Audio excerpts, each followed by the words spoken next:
Hello, प्यारे viewers. How are you? I hope all of you are awesome. Let's begin our topic. Okay. देखो जैसा कि आप देख रहे हैं इसका फर्स्ट पार्ट पहले ही अपलोड किया जा चुका है। एग्रीकल्चर वाला चैप्टर था, ज्योग्राफी का, क्लास 8 का। ओके, तो इसका फर्स्ट पार्ट, इस चैप्टर का फर्स्ट पार्ट पहले ही अपलोड किया जा चुका है। तो आप अगर देखना चाहते हैं उसे भी तो आप देख सकते हैं। इस चैनल के प्लेलिस्ट में जाएंगे, क्लास 8 करके डले होंगे वीडियोस, तो आप उनमें से देखोगे तो आपको मिल जाएगा एग्रीकल्चर करके। ओके, हम एग्रीकल्चर का कर रहे थे कि खेती क्या होता है ना, खेती क्या होता है वो कर रहे थे। तो अब यहाँ पे जो हम ये टाइप्स देख रहे थे, क्या कर रहे थे, टाइप्स में हमने ये टाइप्स कर रहे थे कि कितने टाइप की फार्मिंग होती है, हाँ, कितने प्रकार की खेती होती है, वो हमने देखा था।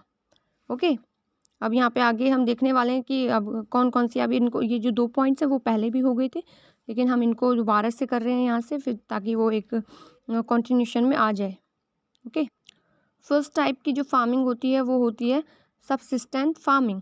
सबसिस्टेंट फार्मिंग होती है निर्वाह खेती। क्या होती है? निर्वाह कृषि।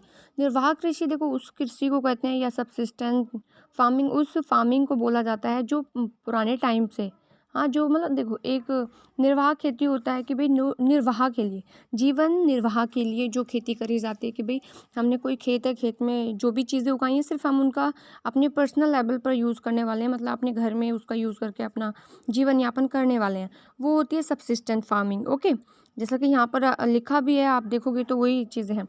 और फिर दूसरी टाइप की जो होती है, जो हम अपने यूज़ के लिए तो करते हैं, बाकी हम बेचने के लिए भी करते हैं, वो इंटेंसिव सब्सिस्टेंट फार्मिंग में आता है। वो अभी हम देखेंगे यहाँ पर, एक बार जल्दी से पढ़ दूँ फिर आपको शायद मतलब आपको थोड़ा समझ में आ जाएगा। This type of farming is practised to meet the needs of the farmer's family.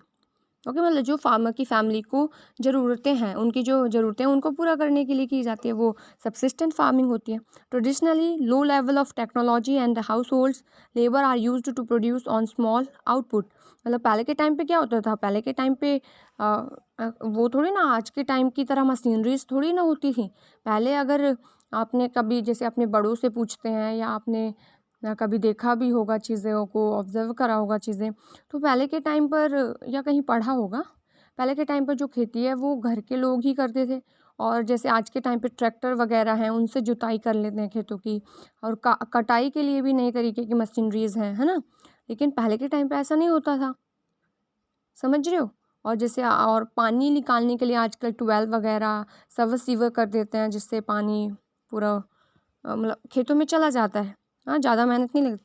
लेकिन पहले के टाइम पर जो खेती करी जाती थी वो हलों का यूज़ करके, जो किसान होते थे वो हल चलाते थे, पूरे खेत को जो जुताई करते थे उस खेत की, एक एक दो दो महीने, और बैलों की मदद से, हाँ, पूरा दिन धूप में इधर उधर मतलब उन बैलों के साथ किया करते थे। और अगर हम पानी की बात करें, छिड़काव, जो पानी देना खेतों में, वो कुएं वगैरह से निकाला जाता था। जैसे खेतों के आसपास कुएं बनाए जाते थे, फिर उन उसमें से पानी निकाला जाता था बैलों की मदद से, या खुद निकाल के डाला करते थे। तो ये होता था। कटाई के लिए भी खुद अपने हाथों से काटते थे। हाँ, आज के टाइम पर भी ऐसा नहीं कि हम पूरी तरीके से वो पहले की जो चीज़ें हैं वो ख़त्म हो गई हैं। आज के टाइम पर भी बहुत सारे जगहों पर, हाँ, भारत में अगर कहें तो बहुत सारी जगहों पर आज भी वैसा सिस्टम अपनाया जाता है, लेकिन कुछ मतलब कुछ थोड़ी थोड़ी चीज़ें, नई नई चीज़ें उसमें इंक्लूड करके। ओके, तो अब यहाँ पे क्या है, अब ये इंटेंसिव का देख लो। In intensive subsistence agriculture the farmer cultivates small plots of land using simple tools and more labour. हाँ, मतलब बहुत ज़्यादा सिंपल सिंपल टूल्स का यूज़ करता है, बहुत सारे जो जैसे कटाई वटाई, छोटे मोटे जो औजार होते हैं उनका यूज़ करता है, लेकिन जो लेबर होती है वो ज़्यादा मात्रा में होती है, ज़्यादा लोग होते हैं। Climate with large number of days with sunshine and fertile soils permits growing of more than one crop annually on the same plot. Now, rice is the main crop. Other crops include wheat, maize, pulses, and oilseeds. Intensive subsistence agriculture is prevalent in the thickly populated area of the monsoon regions of South, Southeast, and East Asia. देखो इस तरीके की जो खेती होती हैं, देखो पहले हमने पहले के टाइम पे क्या होता था कि भाई गर्मियों की जो फसल है वो बोई और फिर उसको काट लिया, फिर उसके बाद सर्दियों की, मतलब साल में सिर्फ 2 बार खेती करी जाती थी। हाँ पहले, लेकिन अभी यहाँ पे कह रहा है कि भाई हम मतलब साल में और उनमें एक एक बार में सिर्फ एक तरीके की खेती करते थे, एक तरीके की क्रॉप पैदा करते थे। लेकिन अब क्या इंटेंसिवली उसमें देखो, इंटेंसिव सब्सिस्टेंट एग्रीकल्चर जो होता है, गहन कृषि होते हैं। गहन कृषि मतलब जिसका हम यूज़ बहुत ज़्यादा मात्रा में करते हैं। हुँ? और लेकिन मतलब बहुत ज़्यादा मात्रा में, मतलब एक साथ कई-कई फसलों का यूज़ कर ले उगाना। एक ही फसल उग रही है वो उसमें सब्सिस्टेंट वगैरह में आ जाता था। लेकिन एक साथ एक ही खेत में कई-कई फसलें एक साथ उगाई जा रही हैं, तो वो सब्सिस्टेंट इसमें एग्रीकल्चर में आ जाता है, इंटेंसिव वाले में। ओके? और इनमें कौन-कौन सी फसलें आ जाती हैं कई बार, जैसे यहाँ पे दी भी हुई हैं, वीट्स हो गए, गेहूँ वगैरह, बाजरा हो गया, मक्का हो गया, दाल वगैरह हो गई, और ऑयल सीड्स से मतलब जिन सीड्स से, जिन बीजों से वो बनाया जाता है, तेल बनाया जाता है। जैसे हम तिल की बात करें, तिल का तेल होता है ना, तिल भी बोई जाती है। और और क्या-क्या चीज़ें होती हैं, सरसों होता है, हाँ, सरसों से भी तेल बनता है। तो इस तरीके के, और सोयाबीन, हुँ? सोयाबीन से भी तेल बनता है आज के टाइम पे। ओके, तो इस तरीके की ये इनमें आ जाते हैं। अब यहाँ ये मतलब यहाँ पे वही सब चीज़ें दी हुई हैं कि चीज़ों का सारी जो खेती है उनको क्लासीफाई करा गया है। Primitive subsistence agriculture include shifting, cultivation and nomadic herding. तो यहाँ पे कह रहा है कि भाई देखो, जो सब्सिस्टेंट एग्रीकल्चर मतलब जो अपने खुद के यूज़ के लिए चीज़ें उगाई जाना, खुद के यूज़ के लिए जो चीज़ें मतलब घरों में यूज़ के लिए जो चीज़ें उगाई जाती थी, उनको क्या बोलते थे, क्या बोलते थे? निर्वाह कृषि। निर्वाह कृषि को भी यहाँ पर इन्होंने 2 तरीके से बाँटा। एक तो मतलब 2 तरीके से क्या, मतलब एक ही वो बता दिया कि भई एक तो छोटे हिस्सा में छोटे किसान छोटा वगैरह, और एक तो इस तरीके से कि भई साल में सिर्फ 2 बार उगाया जा रहा है, और दूसरा तरीका कि भई एक साथ कई-कई फसलें उगाई जा रही हैं, लेकिन खुद के यूज़ के लिए। ओके? तो बस यही, और जो ये इस तरीके की खेती को और भी 2-3 पार्ट्स में डिवाइड करा है। मतलब प्रिमिटिव सब्सिस्टेंट एग्रीकल्चर ये होता है कि भाई प्राचीन काल में, पहले के टाइम पर जो निर्वाह कृषि होती थी वो कितने तरीके की होती थी। यहाँ पर उसको और आगे 2 पार्ट्स में डिवाइड करा है कि भाई जो निर्वाह कृषि है उसमें ये चीज़ें भी शामिल हैं, जैसे शिफ्टिंग कल्टीवेशन। शिफ्टिंग कल्टीवेशन होता है कि भाई स्थानांतरण कृषि। स्थानांतरण कृषि क्या होता है? स्थान को बदल बदल कर जो खेती करी जाती थी उसे स्थानांतरण कृषि कहते हैं। ठीक है। Shifting cultivation is practised in the thickly forest area of Amazon basin. Amazon basin क्या होता है? अमेजोन बेसिन है कि भाई जो अमेरिका साइड है ना, दक्षिण अमेरिका है, वहाँ पर घना जंगल वगैरह है, तो उसको अमेजोन का नाम दिया जाता है। ओके, अमेजोन नदी के द्वारा जो वहाँ पर जंगल वंगल बनाया गया वो अमेजोन बेसिन कहलाता है। ट्रॉपिकल अफ्रीका हो गया। ट्रॉपिकल अफ्रीका मतलब जो ट्रॉपिकल जोन है, पृथ्वी को अगर हम 3 सर्कल में डिवाइड करते हैं, एक होता है ना equator, Tropic of Cancer, Tropic of Capricorn, हाँ, विषुवत रेखा, हाँ, विषुप्त रेखा हो गई, कर्क रेखा होगी, मकर रेखा हो गई, इस तरीके से बांटा हुआ है ना।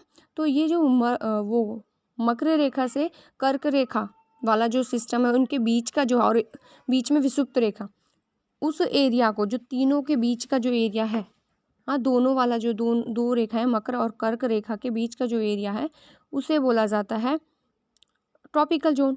हाँ, ट्रॉपिकल तो अफ्रीका है, जो अफ्रीका से तीनों रेखाएं गुजरती हैं, तो जो उसका बीच का हिस्सा है वो वाला हिस्सा, ठीक है, वहाँ पर भी ये शिफ्टिंग वाली जो स्थानांतरण खेती है वो हुआ करती थी पहले के टाइम पर। ओके, और part of south east Asia, east है मतलब जो एशिया है, एशिया महाद्वीप है, एशिया कॉन्टिनेंट है, उसके साउथ ईस्ट में, साउथ ईस्ट मतलब जिसमें ये इंडिया आ जाता है, इंडिया के इधर थाईलैंड, बांग्लादेश, म्यांमार, समझ रहे हो, ये नीचे साइड इंडोनेशिया वगैरह, ये जो नीचे से आ जाते हैं, नीचे साइड है मलेशिया, हाँ, ये सब, सिंगापुर, ये आते हैं ये देश आते हैं इनमें, साउथ ईस्ट में, एशिया में। और north east India, north east, अगर अब यहाँ पे अभी ये पूरा किसके बारे में बताया, साउथ ईस्ट यूज़ करा है पूरे एशिया के लिए, मतलब इंडिया विंडिया सारे शामिल है उसमें। और नॉर्थ ईस्ट इंडिया बोला है कि भाई इंडिया के नॉर्थ ईस्ट में, हाँ इंडिया है जो भारत है, भारत का उत्तरी और पूर्वी जो वो है पूर्वी, मतलब ये उत्तर का हिस्सा हो गया, जैसे जिसमें उत्तर प्रदेश, मध्य प्रदेश, हाँ और जम्मू कश्मीर वगैरह शामिल है, और झारखंड, पश्चिम बंगाल। ईस्ट की बात करें तो ये असम, हाँ मेघालय, ये सब जो हैं इन हिस्सों में, भारत के तो इन हिस्सों में, और साउथ ईस्ट है यही जो मतलब इंडिया विंडिया शामिल हो गई ये, और अफ्रीका का जो ट्रॉपिकल जोन है, और उसका अमेरिका का, साउथ अमेरिका की बात करें तो अमेजोन बेसिन है, वहाँ पर ये शिफ्टिंग खेती हुआ करती थी पहले के टाइम पे। शिफ्टिंग मतलब स्थानांतरण, जहाँ पे जो ये लोग होते थे ना कि पहले एक जगह रहे, है ना, मतलब ही समझ लो इसका, एक जगह रहे, फिर वहाँ पर जब रहे वहाँ पर क्या किया, आसपास का जो जंगल है उसको साफ करा, फिर उस ज़मीन को थोड़ा सा उगाने लायक बनाया, फिर वहाँ पे बीज बोए और उगाया, खेती करी उन्होंने वहाँ पर, खेती करी, खेती करने के बाद जब वो फसल जो बोई उन्होंने, जब फसल पककर तैयार हो गई, क्या हो गई, फसल पककर तैयार हो गई, तो उस फसल को काट लिया, और फसल का मतलब काट लिया, और फिर क्या करते थे, फिर वहाँ पर फिर मतलब वहीं पर फिर उसको छोड़कर चले जाते थे उस ज़मीन को जहाँ पे उगाया, फिर वहाँ उस ज़मीन को छोड़कर कहीं दूसरी जगह चले जाते थे लोग, फिर दूसरी जगह पे ऐसे ही करते थे, जंगल काटा, फिर वहाँ पर साफ़ सफाई करी, फिर वहाँ पर उगाया, फिर कहीं दूसरी जगह चले गए। तो ये क्या, स्थान बदल बदल कर खेती करते हैं ना, स्थान बदल बदल कर खेती कर रहे हैं ये किसान, आदिवासी ज़्यादातर किया करते थे ये। ओके, तो उसको शिफ्टिंग कल्टीवेशन बोला जाता है, शिफ्टिंग खेती बोलते थे, ठीक है। और ये जो अभी एरिया हमने देखे, इन एरियाओं में ये शिफ्टिंग खेती हुआ करती थी।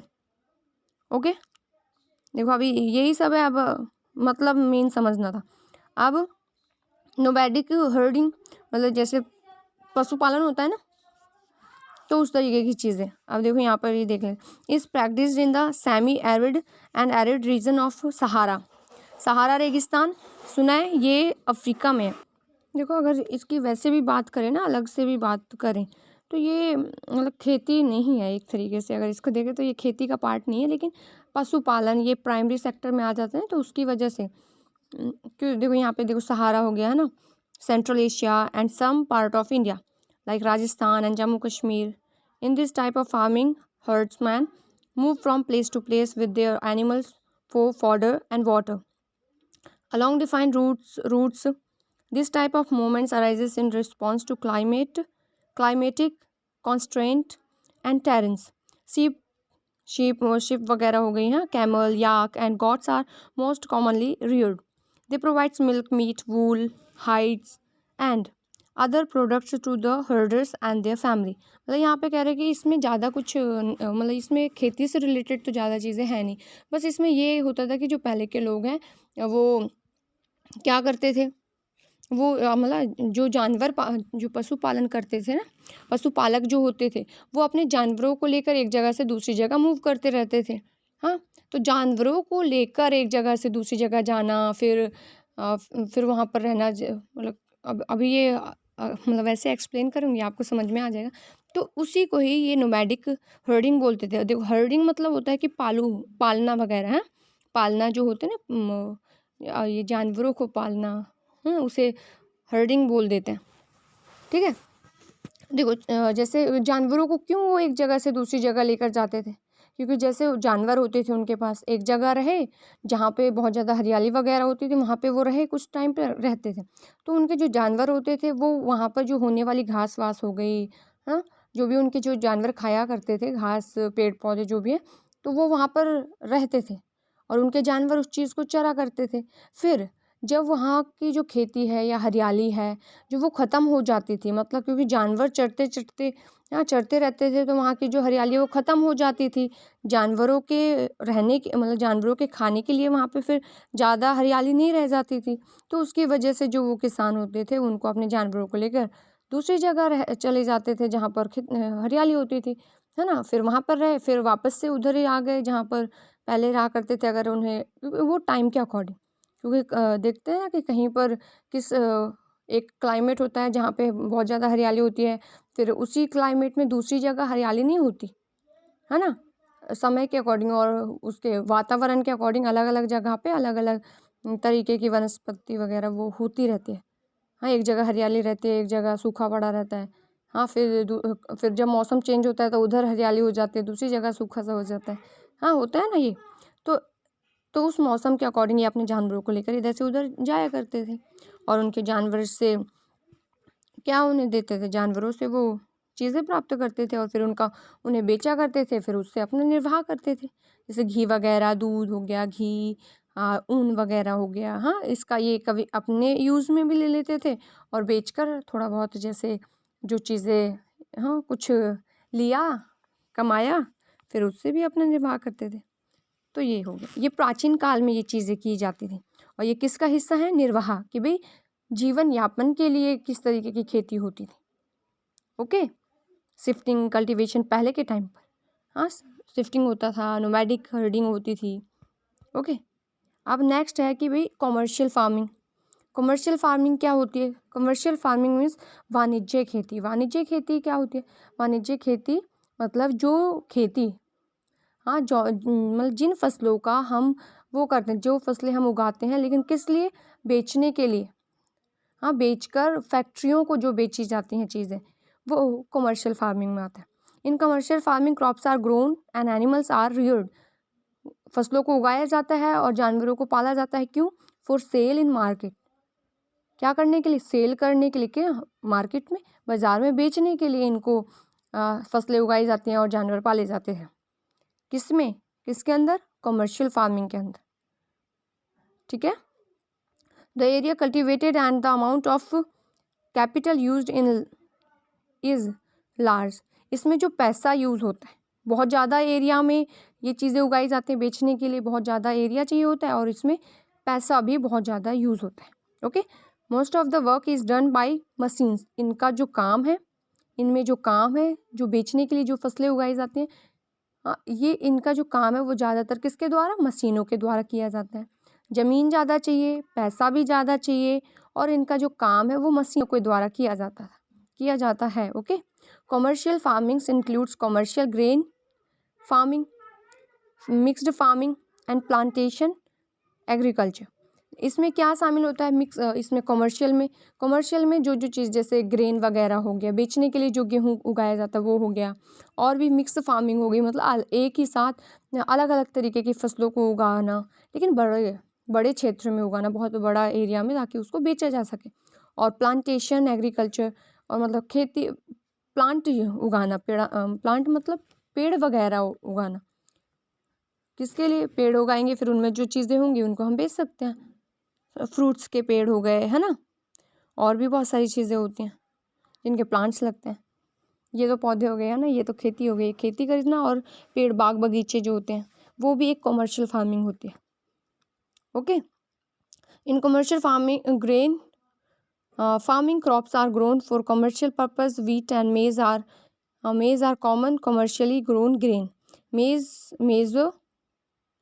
Major areas where commercial grain farming is practiced and temperate grasslands of North America, Europe and Asia.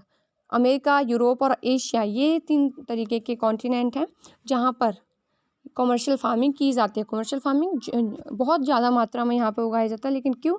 ताकि उसको बेचा जा सके मार्केट्स में। हाँ, दूसरे देशों को भी बेचते हैं ना, ऐसा तो है नहीं कि सिर्फ मार्केट में ये मतलब बाज़ार जो लगता है वहाँ से सिर्फ हम खरीद के लाते हैं, या हमने जो बेचा सिर्फ पड़ोसी खरीद के ले गया, है ना। जो बेचने खरीदने का जो सिस्टम है वो एकदम इंटरनेशनल लेवल पर भी होता है। एक देश दूसरे देश को बेचता है, एक देश दूसरे देश से खरीदता है। हाँ, तो उस पर्पज़ से भी चीज़ें उगाई और बेची जाती हैं। ठीक है, और वो ज़्यादातर इन देशों में होता है। इन देशों मतलब ये देश नहीं है, ये कॉन्टिनेंट्स, मतलब इन जो हमारे महाद्वीप हैं उनमें उगाया जाता है।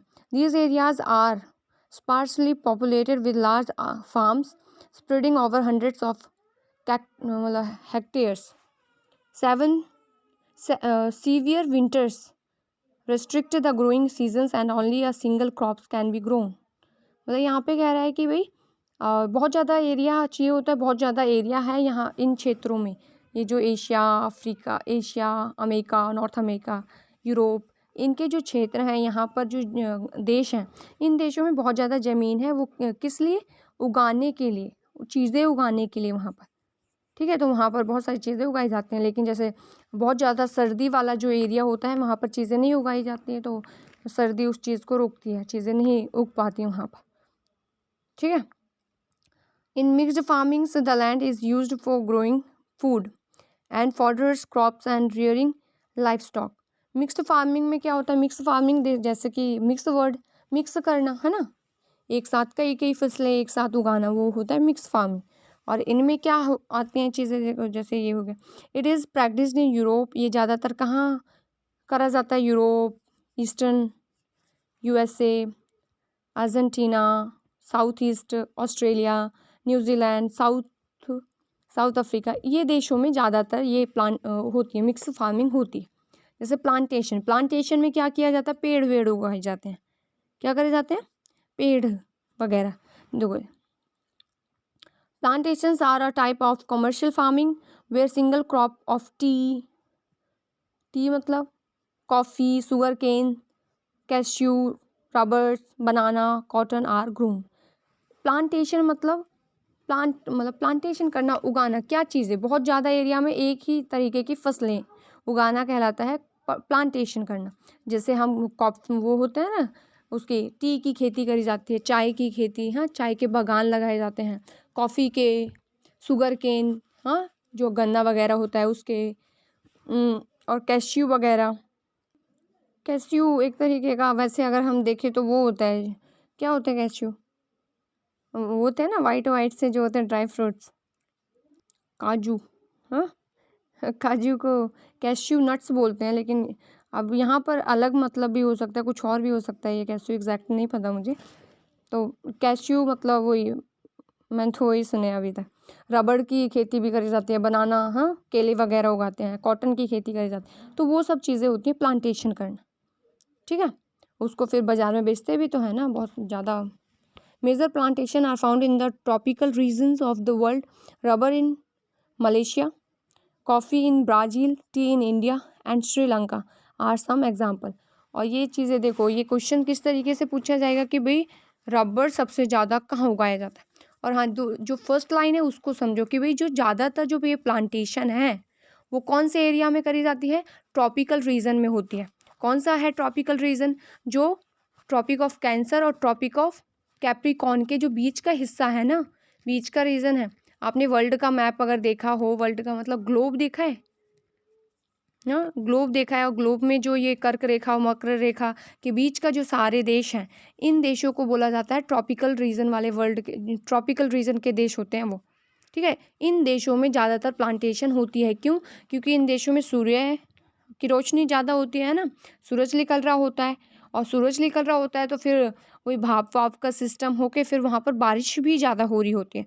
ना तो बहुत ज़्यादा गर्मी पड़ती है यहाँ पर, ना ही बहुत ज़्यादा, मतलब गर्मी तो होती है, काफ़ी गर्मी होती है। जो बीच वाला हिस्सा, तो गर्मी तो काफ़ी होती है, लेकिन बहुत ज़्यादा सर्दी नहीं होती यहाँ पर। हाँ, तो उसकी वजह से इन देशों में ये प्लांटेशन वाली जो चीज़ें हैं वो होती हैं। मलेशिया में रबड़ उगाया जाता है बहुत ज़्यादा मात्रा में, ब्राज़ील में कॉफ़ी होती है, और इंडिया में और श्रीलंका में बहुत ज़्यादा टी होती है। भारत की अगर बात करें, भारत में बताओ, भारत में टी कहाँ पे उगाए जाते हैं? जो चाय है वो, चाय के बागान कौन से राज्य में है?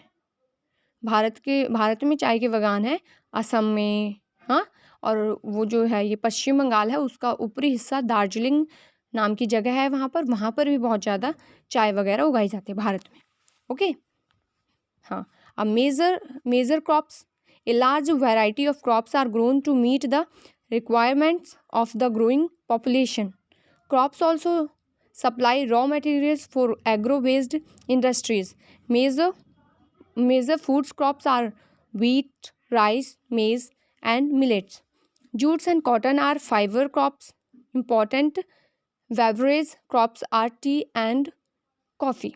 देखो, मेजर क्रॉप्स मतलब जो बहुत ज़्यादा मात्रा में उगाई जाते हैं, बहुत ज़्यादा मात्रा में, मतलब जैसे पॉपुलेशन बढ़ रही है उनके यूज़ के लिए बहुत ज़्यादा मात्रा में उगाया जाए। जैसे प्लांटेशन की बात करें तो वो होता है ना, नॉर्मल अपना जितना होता है वो होता है, लेकिन बहुत ज़्यादा यूज़ होने वाली जो चीज़ें हैं, हाँ, वो यही सब चीज़ें होती हैं जिनका बहुत ज़्यादा खाने पीने में जो यूज़ होते हैं, डेली लाइफ में बहुत ज़्यादा यूज़ होते हैं, उनको मेजर क्रॉप्स बोला जाता है। मेजर मतलब बहुत ज़्यादा खाई जाने वाली या बहुत ज़्यादा यूज़ की जाने वाली फसलें।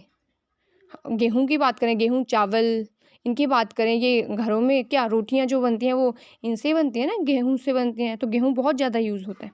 राइस, चावल खाते हैं लोग बहुत ज़्यादा, मक्का वगैरह हो गया, हाँ, मक्के की रोटियां वगैरह बनती हैं, और भी बहुत सारी चीज़ें मक्के की जरूर नहीं, और पॉपकॉर्न वगैरह, हाँ, ये सब मिलेट्स, बाजरा, बाजरा का भी बहुत ज़्यादा यूज़ होता है। तो ये मेजर क्रॉप्स होती हैं। अब यहीं पर इनको मतलब डिटेल में दिया हुआ है, और बस वही rice. Rice is the major food crop of the world. संसार की सबसे मेजर, सबसे बड़ी अगर फसलें की बात करें वो हमारी क्या है, राइस है। राइस मतलब राइस की खेती बहुत ज़्यादा होती है वर्ल्ड में। चावल की it is the staple it is the staple dish of the tropical and subtropical region. Rice needs a high temperature, high humidity and rainfall. It grows best in alluvial clear soil, which can retain water. China leads in the production of the rice, followed by India, Japan, Sri Lanka, and Egypt. In favorable climate conditions, as in West Bengal and Bangladesh, two to three crops are grown in a year. देखो rice क्या मतलब सबसे ज़्यादा उगाई जाती है world में, okay, और इसके लिए, इसे उगाने के लिए बहुत ज़्यादा पानी की ज़रूरत होती है। हाँ, देखो आप यहाँ पे देख रहे होंगे ना, ये फोटो इस साइड जहाँ पे आप एक तो ये बनाना की फोटोज दिख रही है, और उसके नेक्स्ट वाला सेकंड वाला जो है वो राइस की कल्टीवेशन हो रही है। वहाँ पे राइस मतलब ये चावल उगाया जा रहा है। तो देखो चावल उगाने में बहुत ज़्यादा मेहनत लगती है, और पानी भी बहुत ज़्यादा चाहिए होता है। पहले क्या करते हैं, पहले उनको जो बोया जाता है, फिर उन छोटे छोटे जब पौधे हो जाते हैं उनको उखाड़ उखाड़ के फिर दूसरे खेत में लगाते हैं। ये बहुत मतलब बहुत मेहनत का काम है, और ऐसे झुके झुके ही करना होता है। हाँ, जैसा आप ये देख भी रहे होंगे। तो पानी का भी देखो आप देख ही सकते हैं कैसे ये तालाब जैसे भरे पड़े हैं छोटे छोटे, है ना। तो पानी का यूज़ हो रहा है ना बहुत ज़्यादा, तो ये बहुत ज़्यादा यूज़ होता है पानी इसमें। तो ये अगर इनकी बात करें तो ये होंगे कहाँ पर, हाँ, कहाँ पर मतलब कौन से देश में, मतलब किस जगह पे ज़्यादा हो रहे होंगे, जहाँ पे बहुत ज़्यादा बारिश होती होगी, नमी ज़्यादा होती होगी, वहीं पर राइस ज़्यादा उग रहा होगा। और मिट्टी भी जैसे मिट्टी की अगर बात करें तो मिट्टी भी उपजाऊ वाले जो होते हैं, एलुवियल सॉइल होती है, उस मिट्टी में ही ये उगते हैं। हाँ, जिसमें ज़्यादा नमी रहती है, जिस मिट्टी में, जो मिट्टी ज़्यादा टाइम तक नमी को सोख कर रख सकती है, उस मिट्टी में ये ज़्यादा उगते हैं। ओके, और चावल की अगर बात करें तो सबसे ज़्यादा कहाँ कहाँ उगाया जाता है, इंडिया, मतलब इंडिया में, चाइना सबसे ज़्यादा है। वर्ल्ड का अगर सबसे ज़्यादा बात करें तो चाइना में बहुत ज़्यादा उगाया जाता है। चाइना, फिर इंडिया, जापान, श्रीलंका, इजिप्ट, इन देशों में भी उगाया जाता है। वीट की बात करें, गेहूँ की, wheat requires moderate temperature and rainfall during growing season and bright sunlight at the time of the harvest. It thrives best in well-drained, loamy soil. Wheat is grown extensively in USA, Canada, Argentina, Russia, Ukraine, Australia, and India. In India, it is grown in winter. Okay.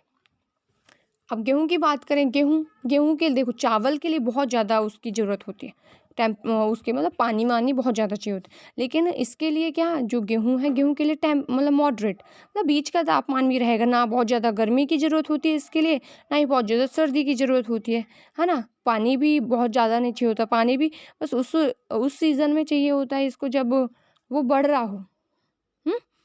जब उसे उगाना है, मतलब जैसे सिंचाई करते हैं, बोया, फिर थोड़ी देर बाद उसमें सिंचाई के लिए इसका यूज़ होता है, ताकि वो उग जाए, फिर उसके बाद ज़्यादा ज़रूरत नहीं होती इसको, इसमें पानी वानी की।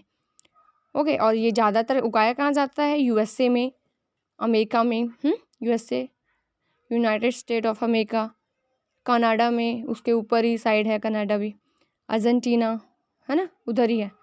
रशिया हो गया, रशिया हमारे देश के ऊपर, चाइना के ऊपर, मंगोलिया वगैरह के ऊपर है ना रशिया, यूक्रेन भी इधर ही है, हाँ, ऑस्ट्रेलिया नीचे साइड, इंडिया है। तो ये इन देशों में ये ज़्यादा उगाया जाता है क्या, वीट।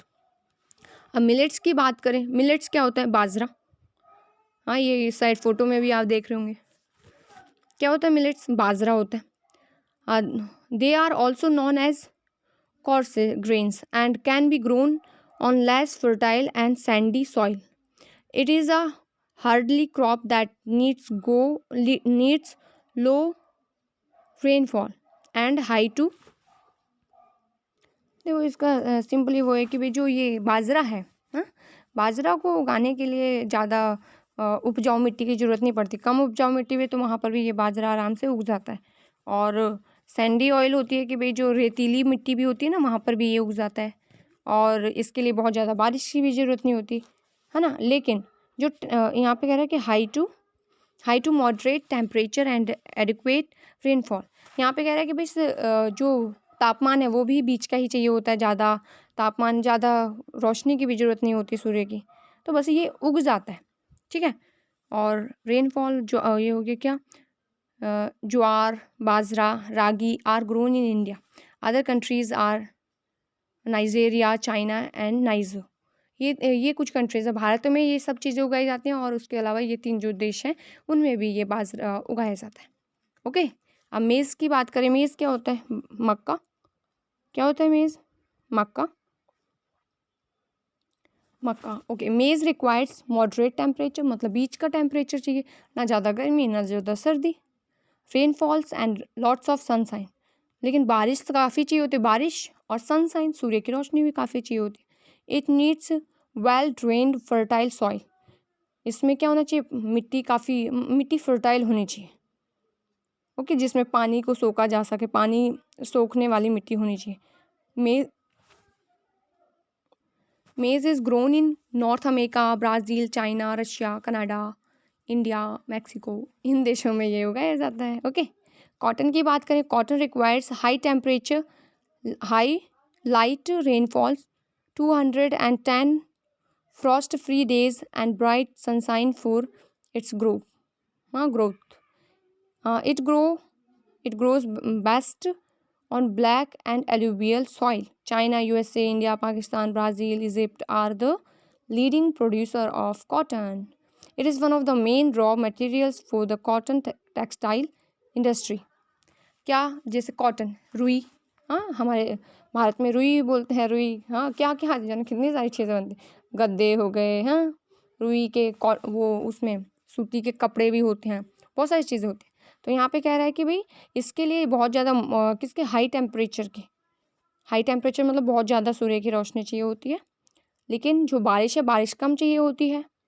और मिट्टी काफ़ी वो होनी चाहिए। मिट्टी कौन सी वाली मिट्टी? मतलब एलुवियल होनी चाहिए, जिसमें पानी सोखा जा सके, पानी सोखने वाली मिट्टी होनी चाहिए। ब्लैक मिट्टी में बहुत ज़्यादा अच्छे से उगता है ये, ठीक है। और China, USA, India, Pakistan, Brazil, Egypt, इन देशों में ये उगाया जाता है। ओके। जूट की बात करें। जूट क्या होता है? आपने वो देखे हैं बोरे? देखें बोरे? एक तो कट्टा होता है, कट्टा को बोरी वगैरह भी बोल देते हैं ना। लेकिन जो होते हैं बोरे, हाँ, बोरा, बोरी, हाँ, ऐसे होते हैं जिनमें गेहूँ वगैरह कुंटन, 1 कुंटन 2 कुंटन गेहूँ भी आ जाता है। बड़े बड़े बोरे होते हैं, हाँ, कैसे ब्राउन कलर में होते हैं, देखे होंगे आपने, है ना। चीनी के भी होते हैं, कई बार चीनी भी उनमें रहते हैं। तो वो जो होते हैं ना, वो जिससे बनते हैं वो यही होता है, जूट होता है। किससे होते हैं? मतलब क्या, किससे बनते हैं बोरे? जूट से बनते हैं। इसकी भी खेती करी जाती है। Jute was also known as the golden fibre. इसको गोल्डन फाइबर भी बोलते हैं। It grows well on alluvial soil and requires high temperature. बहुत ज़्यादा टेम्परेचर की ज़रूरत होती है और पानी सोखने वाली मिट्टी चाहिए होती है। हाँ, हैवी रेनफॉल्स, बारिश, मतलब बहुत ज़्यादा बारिश चाहिए होती है। एंड ह्यूमिड क्लाइमेट और मतलब जो वो है क्लाइमेट है, जो वातावरण है, वो नमी वाला होना चाहिए। हाँ, this crop is grown in the tropical area. Tropical area आपको अब क्लियर हो गया होगा ना, कि कई 2-3 बार क्लियर करा। ट्रॉपिकल जो कर्क रेखा, मकर रेखा का जो हिस्सा है बीच वाला, और उन दोनों सर्कल वाला भी, हाँ, तो उसको बोला जाता है tropical area. India and Bangladesh are the leading producer of jute. तो जूट सबसे ज़्यादा बांग्लादेश और इंडिया में उगाया जाता है। ओके, कॉफ़ी की बात करें, कॉफ़ी रिक्वायर्स, देखो कॉफ़ी, ये आप देख रहे हैं ना वाइट वाइट सी लेडीज़ और ऊपर से टोपी लगा रखी है इन्होंने, कैप, हाँ देख लो, इस तरीके से होती है कॉफ़ी की खेती, इस तरीके के प्लांट होते हैं। Okay, coffee requires warm and wet climate, गर्म भी और वेट भी, दोनों तरीके की क्लाइमेट की ज़रूरत होती है इसके लिए। वेल ड्रेन्ड लॉमी सॉइल, वही पानी सोखने वाली मिट्टी विट्टी होनी चाहिए, लेकिन अलग तरीके की मिट्टी होती है उसमें। Hill slopes are more suitable for growth of this crop.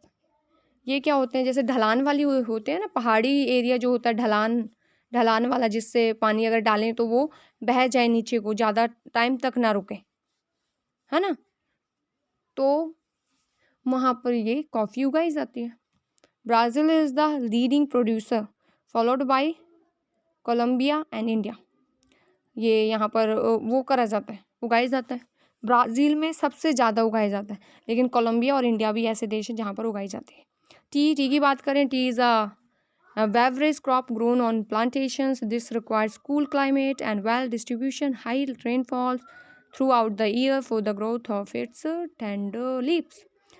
क्या मतलब, जैसे ज़्यादा रेनफॉल होती रहनी चाहिए पूरे साल, इसके जो ये होती है ना, क्या जो ये चाय उगाने के लिए पूरे साल बारिश होती रहनी चाहिए। हाँ, पूरे साल बारिश होती रहती है तो उसके लिए ठीक रहता है, फिर वहाँ पर जो चाय है वो बहुत अच्छे से होती है। इसीलिए अगर हम बात करें अपने भारत की बात करें, दार्जिलिंग एरिया हो गया या असम हो गया, वहाँ पर बहुत ज़्यादा उगाई जाती है। क्यों? क्योंकि वहाँ पर जो आपने मौसीराम चेरापूंजी नाम की जगह सुनी होगी ना, वहाँ पर बारिश सारे साल बहुत ज़्यादा बारिश होती रहती है, तो वहीं पर ये ज़्यादा उगाई भी जाती हैं, क्योंकि जो बारिश होती रहती है और ढलान वाली एरिया में चाय वाय उगाते हैं, तो उससे क्या होता है, चाय की जड़ों को पानी मिलता रहता है और वो पानी नीचे भी बहता रहता है, तो उससे क्या वो क्योंकि इनकी जड़ें ज़्यादा टाइम तक पानी भी नहीं रख सकती, अगर ज़्यादा टाइम तक पानी रुक गया इनकी जड़ों में तो ये जड़ें सड़ जाएंगी और ये पौधे क्या हो जाएंगे, ख़राब हो जाएंगे, है ना। तो इसलिए वैसे ढलान वाले एरिया में ही चाय भी उगाई जाती है। इंडिया में अभी जैसे हमने ऊपर ही देखा था कहाँ कहाँ उगाई जाती है ना। अभी यहाँ का देख लेते हैं क्या, मतलब एग्रीकल्चरल डेवलपमेंट। अब एग्रीकल्चरल डेवलपमेंट देख रहे हैं। Agricultural development refers to efforts made to increase farm production in order to meet the growing demands of increasing population. जैसे जैसे पॉपुलेशन बढ़ रही है तो उसके लिए क्या चीज़ हो, इसके लिए खाने की भी मांग हो रही है।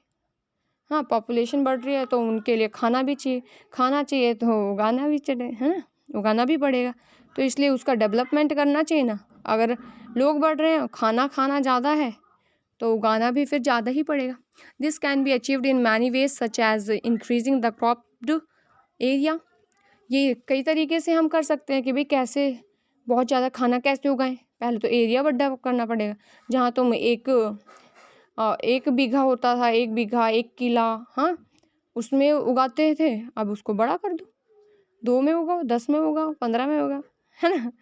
हाँ, तो एरिया बड़ा कर दो तो ज़्यादा उगेगा और बीज ज़्यादा डालो, समझ रहे हो। तो यहाँ पे वही बोला है और ज़्यादा कुछ नहीं है। और the number of crops grown, और अलग अलग नई नई फसलें उगाओ और ज़्यादा संख्या में फसलें उगाओ।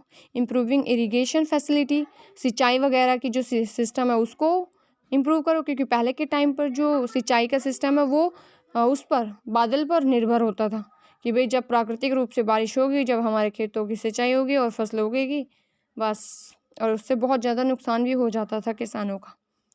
हाँ, लेकिन अब तो उसको दूर करने के लिए क्या नए नए मतलब ये आधुनिक तरीके लाओ, उसको सिंचाई के नए नए तरीके लाओ, सिंचाई की चीज़ों को वो करो। यूज़ ऑफ फर्टिलाइजर्स का मतलब जो होते हैं उर्वरक होते हैं, खाद वगैरह का यूज़ करो अच्छी क्वालिटी की, ताकि ज़्यादा फसल उगे। And high yielding variety of seeds, जो सीड्स हैं, सीड्स मतलब जो बीज हैं, बीज की अच्छी क्वालिटी का यूज़ करो, अच्छे बीज वाले यूज़ करो, जो क्वालिटी वाले बीज हैं, ताकि ज़्यादा फसल उगे। Mechanism of agriculture is also another aspects of agriculture development.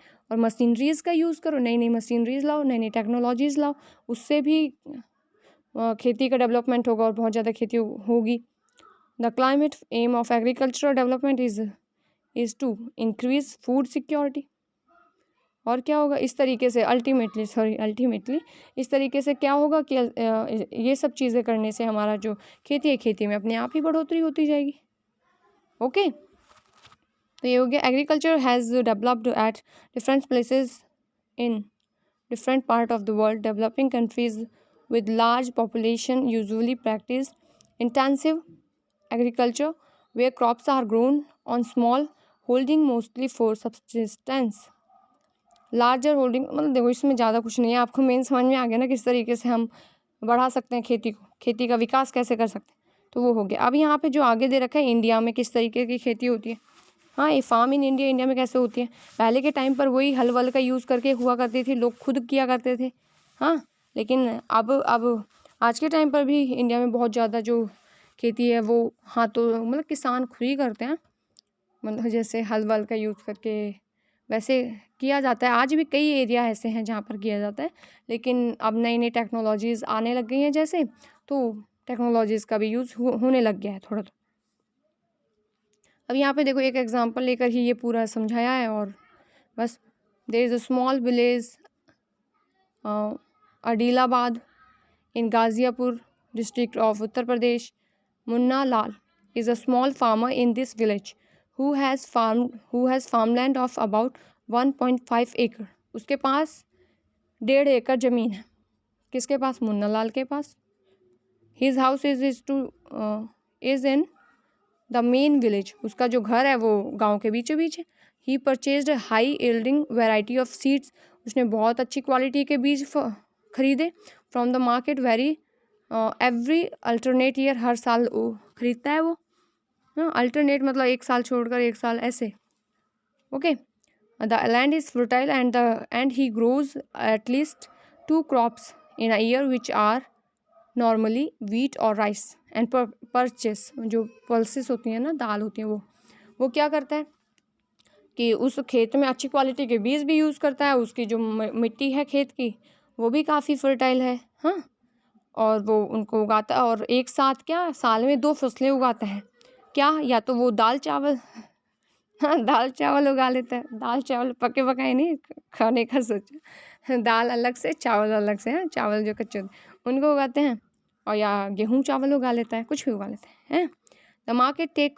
The farmer takes advice of his friends and elder as well as government agricultural officers regarding farming practice. वो सब क्या करते हैं वो क्या करता है? सलाह लेता है। किससे सलाह लेता है? या तो अपने फ्रेंड से लेता है, बड़ों से सलाह लेकर खेती वेती करता है, और नहीं तो सरकारी जो ऑफिसर्स वगैरह होते हैं खेती से संबंधित, उनसे सलाह लेता है वो। ठीक है, खेती किस तरीके से करनी चाहिए उसके रिगार्डिंग। हाँ, he takes a tractor on rent for ploughing his field.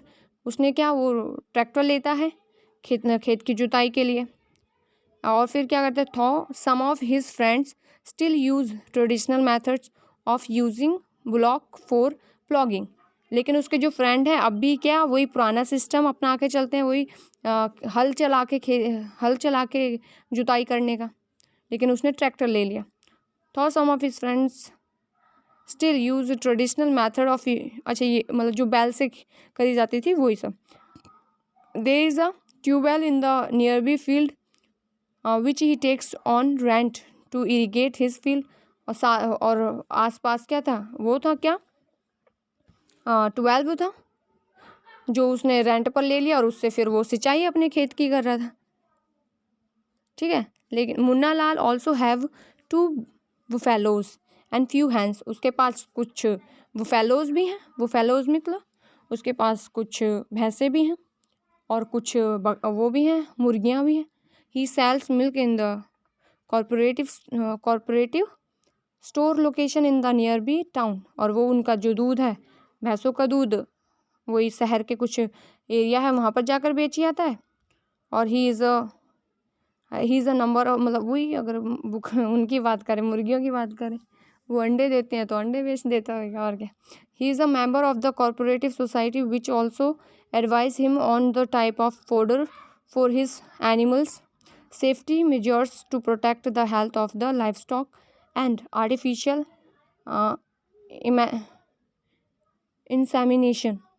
देखो यहाँ पे यही कह रहा है कि भाई उसके, और वो क्या है, एक सोसाइटी है जो खेती बाड़ी और ये पशुपालन चीज़ों से संबंधित है, उसका भी मेंबर है।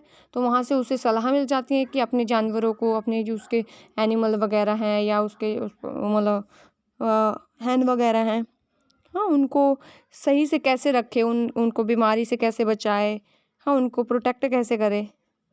बस ये तो उससे सलाह लेकर वो अपनी सारे जानवरों को उनको सही रखता है, फिर उनका दूध भी बेच रहा है और खेती भी कर रहा है आराम से, है ना।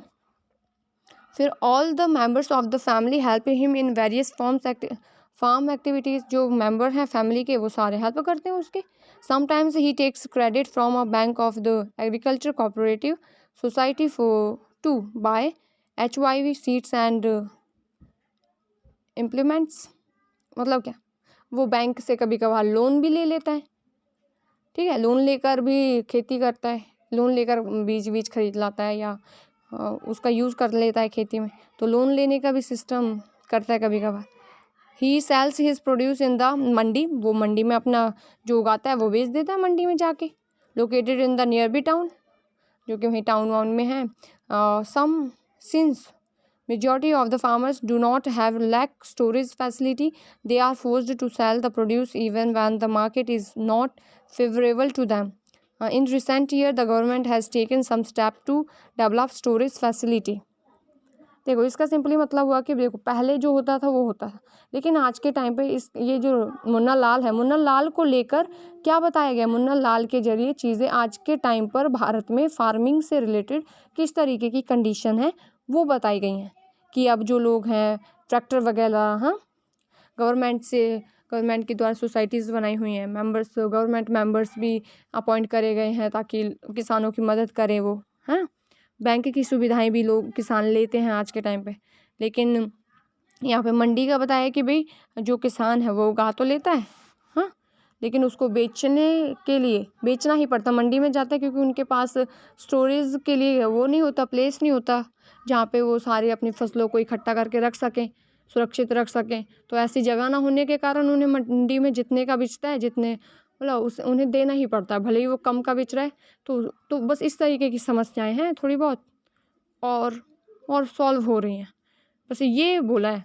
लेकिन अगर हम असलियत की बात करें तो काफ़ी सारी प्रॉब्लम्स होती हैं, हाँ। लेकिन देखो क्यों होती हैं, क्योंकि जो लोग हैं, वो जो किसान हैं, वो अवेयर नहीं है चीज़ों के बारे में, हाँ। जैसे ट्रैक्टर लिया, ट्यूबवेल की सुविधा, बीमा करवा लेना, फसल बीमा भी होते हैं, हाँ। सरकारी जो अधिकारी होते हैं उनकी मदद लेना खेती में, इस तरीके की जो सुविधाएं हैं सरकार के द्वारा, बैंकिंग सिस्टम, हाँ, बैंक से लोन वगैरह का, ये जो सुविधाएं सरकार के द्वारा प्रोवाइड करवाई हुई हैं लोगों को, लोग उससे अवेयर नहीं है तो उनका यूज़ नहीं कर पाते, उसकी वजह से उन्हें बहुत सारी प्रॉब्लम्स फेस करनी पड़ती हैं। बाकी अगर वो यूज़ करें और सही तरीके से करें तो काफ़ी बेनिफिशियल भी हो उनके लिए, ओके। अब USA का लिखा है, अब हम ये थोड़ा सा देख लेते हैं, फिर हमारा चैप्टर है वो भी क्या होगा, ख़त्म हो जाएगा। ये तो था, देखो अभी ये वाला जो था ये हमारा इंडिया का था कि भाई इंडिया में किस तरीके की खेती का सिस्टम है। अब ये USA का, हाँ, the average size of the farm in the USA is much larger than that of an Indian farm. Indian farm की अपेक्षा वहाँ के जो फील्ड होते हैं, वहाँ के जो खेत हैं बहुत बड़े बड़े होते हैं, वहाँ बहुत ज़्यादा मात्रा में खेती करी जाती है, मतलब बहुत ज़्यादा बड़े बड़े खेत हैं क्यों ना हो, क्योंकि वहाँ की जो पॉपुलेशन है वो बहुत कम है और जो एरिया है वो बहुत ज़्यादा है, तो वो बहुत ज़्यादा एरिया है तो बहुत ज़्यादा एरिया में उगाते हैं। हाँ, इंडिया में पॉपुलेशन ही इतनी ज़्यादा है और ज़मीन कम है, तो क्यों ना हो, है। तो पहला डिफरेंस क्या हो गया कि भाई अमेरिका में बहुत ज़्यादा ज़मीन है जहाँ पर वो उगाते हैं as compared to India. A typical farm size in the US is about 250 एकड़। अभी ये टिपिकल है, मतलब एक छोटा किसान है, जो छोटे किसान के पास है 250 हेक्टेयर्स। अभी हमने ये जो ये था मुन्ना लाल था हमारे इंडिया का, उसका कितना देगा 1.5, हाँ 1.5 एकड़ बस, उसके 250 एकड़ है, वो भी छोटे किसान के। हाँ, और हमारे यहाँ क्या, हमारे यहाँ छोटे किसान तो अभी उनके पास तो 1-1 2-2 बीघा होते हैं, समझ रहे हो। तो ये डिफरेंस है हमारे और ये डेवलप्ड कंट्रीज़ के एग्रीकल्चर सिस्टम में, कि भाई वहाँ खेती वगैरह क्यों अच्छे से होती है, वो डेवलप्ड कंट्री क्यों है, और हमारा जो देश है वो विकासशील क्यों है, वो विकसित क्यों है, क्योंकि इस तरीके की चीज़ें हैं। क्योंकि छोटे किसान के पास ही जब इतनी सारी ज़मीन है, हाँ, तो वो कितना वो करता होगा, तो बड़े के पास कितनी होती होगी। तो काफ़ी चीज़ें वहाँ पर बहुत ज़्यादा मात्रा में है लोगों के पास, ठीक है। The farmer generally resides in the farm. Some of the major crops grown are corn, soybean, wheat, cotton, sugar beets, Iowa state नहीं अच्छा सॉरी, ये सब फसलें उगाई जाती हैं वहाँ पर, जैसे गेहूँ हो गया, कॉटन हो गया, शुगर बीट्स वगैरह हो गई, है ना। ये सब चीज़ें वहाँ पर उगाई जाती हैं अमेरिका में। और Geo Horn a farmer in the, ये नाम दे रखा है, अब यहाँ पर किस उसका एग्जांपल लेकर समझाए। Geo Horn a farmer in the Midwest USA का है, एक रहने वाला एक farmer. In Iowa state owns about 300 hectare of land. वो क्या करता है, खरीदता है, कहाँ का मालिक है वो, एक तरीके से ओन करता है, कितना 300 हेक्टेयर ज़मीन है उसकी, कहाँ पे, लावा स्टेट में। ही grows corn in his fields after making sure that soil and water resources meet the needs of this crop. Corn क्या होता है, देखो कॉर्न होता है मक्का। अभी आप बोलोगे कि मेज़ मीन्स मक्का, कॉर्न मीन्स मक्का, दोनों का मतलब ये एक होता है, ठीक है। मेज़ मतलब भी मक्का ही होता है और ये कॉर्न मतलब भी मक्का ही होता है। ओके, चलो फिर अब जल्दी से कंप्लीट कर लेते हैं। देखो लंबा वीडियो हो गया होगा, है ना, तो आप लोग ओके, मुझे नहीं पता कौन देख रहा है कौन नहीं देख रहा है। अगर आपको थोड़ा बहुत समझ में आ रहा है तो प्लीज़ सब्सक्राइब करिएगा, और क्या करोगे, और कमेंट करके बताइएगा। बस कमेंट करके बताना एक ज़्यादा वो है कि भाई आपको कैसा लगा, मुझे अच्छा लगेगा ना जानकर। और हाँ ये भी, क्योंकि अगर देखो अगर आपको नेक्स्ट पार्ट कुछ वैसे चाहिए हो तो आप बता सकते हैं कि आपको चाहिए, क्योंकि एक थोड़ा सा बना था। और वो क्या करते हैं, सारी चीज़ों को एकदम मेज़र करके सारी चीज़ें कर रहे होते हैं। उनके पास खेत भी बड़ा है, हाँ, वो मिट्टी को भी देखते हैं कि कौन सी चीज़ कहाँ पर कैसे उगेगी, तापमान वगैरह का ये सारी चीज़ें रखते हैं, पानी वानी का, और कि भी कितना रसायन लगेगा उसका भी ध्यान रखते हैं। सारी चीज़ें मेज़र करके वो खेती कर रहा होता है, ठीक है। टेस्टिंग लेबोरेटरी मतलब लेबोरेटरी में वो कर he sends the soil sample to, यहाँ तक कि वो मिट्टी का सैंपल भी भेजता है कि भाई इस मिट्टी में क्या उगा, कोई चीज़ सही से उगा सकते हैं या नहीं। तो मतलब यहाँ पर एक फैसिलिटी है ना मिट्टी को भी, ये मतलब एक अवेयरनेस है। बस क्या हमें डिफरेंस क्या मेन दिख रहा है इंडिया और वहाँ पर, एक तो ज़मीन का, चलो वो अलग चीज़ हुई कि भाई क्योंकि वहाँ ज़मीन ज़्यादा है इसलिए ज़मीन ज़्यादा है, बस। और क्या चीज़ें भाई, अवेयरनेस का, हाँ, बहुत सारी जो चीज़ें हैं, चीज़ों के अवेयरनेस का बहुत ज़्यादा हमारे इंडिया में लैक पाया जाता है। क्यों, क्योंकि लोग अवेयर नहीं होते कि क्या कैसे करना चाहिए चीज़ें। कई बार ऐसा नहीं हम सबको बोल दें, लेकिन कहीं टाइम और वहाँ के जो लोग हैं वो चीज़ों को लेकर काफ़ी अवेयर हैं। जैसे वो मिट्टी का ही देखो वो करवा रहे हैं, परीक्षण करवा रहे हैं कि मिट्टी इसके लिए सही है या नहीं है, और पूरा मेज़र करके उसमें जो फर्टिलाइज़र वगैरह मिलाए जाते हैं वो भी सारी चीज़ें टेस्ट वेस्ट करके ही मिलाते हैं। The result helped Joe Horens to plan a scientific fertilizer program. So his computer is linked to the satellites, which gives him a precise picture of his field. This helped him to use chemical fertilizer. और देखो क्या एक quality बताई कि भाई उसका जो computer है, खेत में कंप्यूटिंग सिस्टम लगा रखा है, और उसका जो कंप्यूटर है वो सैटेलाइट से कनेक्ट है, और सैटेलाइट से वो अपने खेत की पिक्चर ले लेता है, पिक्चर के ज़रिए पता चल जाता है, फिर उसके ज़रिए। और देखो ये जो आप एरोप्लेन देख रहे होंगे वो क्या है, वो रासायनिक पदार्थों को उनके खेत में छिड़काव हो रहा है। ये इंडिया में जैसे क्या करते हैं, एक जैसे कोई भी व्यक्ति है, पीछे एक वो लिया, क्या होता है, एक डिब्बा सा होता है, उसमें केमिकल अपने हाथ से ही घोरे, कहीं कभी ज़्यादा केमिकल कभी कम, कुछ मेज़र नहीं होता ज़्यादा, फिर वो घोरा और जाके अपने हाथ से छिड़कते हैं। लेकिन वहाँ की टेक्नोलॉजी और अवेयरनेस चीज़ें ज़्यादा है। ओके, हिज कंप्यूटर इज, वो तो हो गया, ठीक है। बस ये चीज़ें, और हाँ, and pesticides wherever they are required he used tractor, मतलब जहाँ पर भी चीज़ों की ज़रूरत होती है, जब उन्हें पेस्टिसाइड जो उर्वरक वगैरह रासायनिक पदार्थ है, जब उन्हें ज़रूरत होती है तभी डालते हैं, बाकी वैसे नहीं डालते। ही यूज ट्रैक्टर का यूज़ करता है। सीड ड्रिलिंग मतलब बीज बोने वाली मशीनों का यूज़ करता है। हाँ, लेवरर, कंबाइंड हार्वेस्टर्स एंड थ्रेसर, वो मतलब काटना बोना, ये सब के लिए वो मशीनों का यूज़ करता है।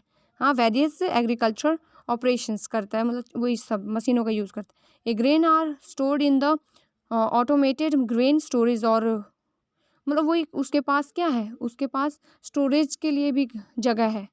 मार्केट मतलब वही market agencies dispatched to market agencies, मतलब उसके पास स्टोरेज के लिए इतनी अच्छी फैसिलिटीज़ है कि उसमें रखता है और फिर वो डायरेक्ट जाके मार्केट की एजेंसीज वगैरह हैं वहाँ पर जाकर बेच देता है। The farmer in USA works like a businessman and not like a peasant farmer.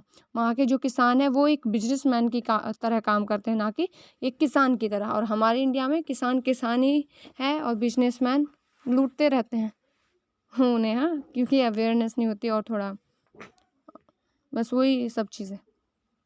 बस इस तरीके से क्या हो गया, इस तरीके से हमारा चैप्टर हुआ ख़त्म। व्हाट इज़ एग्रीकल्चर, एग्रीकल्चर आप बता सकते हैं। नेम द फैक्टर्स, हाँ, name the factors influence agriculture, उन चीज़ों के नाम बताओ जो खेती को प्रभावित करते हैं। क्या, तापमान, जगह, क्लाइमेट, ये वो चीज़ें हैं, बीज, फर्टिलाइज़र, पैसा सारी चीज़ें। हाँ, what is shifting cultivation, shifting cultivation देखा ना हमने। स्थानांतरित खेती क्या होती है, एक जगह से दूसरी जगह जाना, ये वो करना है, वो हो गया। उसके डिसएडवांटेज, उससे क्या नुकसान होते हैं वो बताने। ओके, तो वो नुकसान तो बस ये है कि भी जाते हैं, जंगल ख़त्म हो रहे हैं, जंगल काट देते थे ना, वो जंगल काट देते थे, आग वाग लगा देते थे वहाँ पर, और उससे क्या हो जाता था, जितने एरिया में उन्हें आग साफ़ करना है वो तो साफ़ हो जाता था, लेकिन उनके ज़रिए दूसरे पेड़ों में भी आग लग जाती थी, वो ख़राब हो जाते थे उससे। व्हाट इज़ प्लांटेशन एग्रीकल्चर, देखा ना प्लांटेशन क्या होता है, पेड़ पे लगाना, केले, अंगूर, ये वो, हैं। Name the fibre crops and name the climate conditions required for the growth, वही फाइबर क्रॉप्स, क्या जूट वगैरह देखा ना हमने, वही है। हॉर्टिकल्चर मीन्स, फर्स्ट पार्ट देखोगे तो आपको इसका मतलब पता चल जाएगा। देखो ये सारी चीज़ें हो जाएंगी, अगर आपने इसको ध्यान से सुना होगा तो आपके ये सारे क्वेश्चन आराम से कवर हो जाएंगे। Okay, thank you so much for watching this. बहुत ज़्यादा लंबा वीडियो हो गया है, पता ही नहीं ये देखता भी नहीं है, कोई नहीं देखेगा, मतलब लोग, वो होता है ना देखा भाई कितने मिनट का है, बस वो देख कर स्किप कर दिया, पूरा ख़त्म। हाँ, देखते ही नहीं, ताकि आराम से देखे तो चीज़ें समझ में आए। हाँ, चलो ठीक है, जो भी देख रहा है, खैर एक आधा हाँ कभी कभार पहुंच जाता है देखते देखते, हाँ एंड में, तो उसके लिए thank you so much for watching this. अगर आपको थोड़ा बहुत अच्छा लगा हो तो आप इसको देखिए और शेयर करिए और कमेंट करके हमें बताइए आपको कैसा लगा। बाय बाय, फिर मिलते हैं नेक्स्ट वीडियो में।